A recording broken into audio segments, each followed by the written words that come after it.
నీ నాన్న ఎవరో కాదు, తనలో ఉన్న నాన్న అని ఆ గుణమే నీ నాన్నగా మారింది.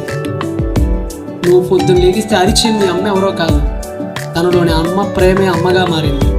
నీ చెల్లి, నీ అక్క, నీ కుటుంబం, నీ బంధువులు ఎవరో కాదండి, దేవుని ప్రేమ నుంచి ఊడిపోయిన ఆయన స్వరూప.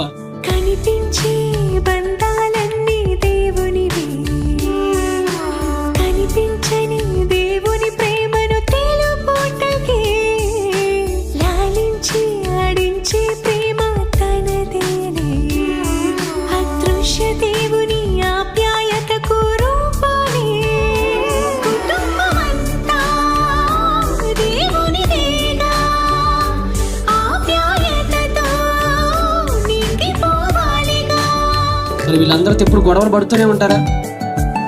ఇంట్లో ఎప్పుడు గొడవలు, అలుగుళ్ళు, ఈగోలు, కొట్లాట్లు, పలుకోటాలు, వారాలు వారాలు ఒకరినొకరు చూసుకోకుండా నీ దిక్కు నువ్వు, అతని దిక్కు అతను. ఏంటండి ఇంత మంచి కుటుంబాన్ని దేవుడిస్తే ఇంతగా తనే అందరిగా మారి అన్ని బంధాల్లో తానే ఉంటే ఆ బంధాలతో నీకు గొడవ ఏంటయ్యా? ఆ బంధాలతో నీకు ఇగో ఏంటయ్యా?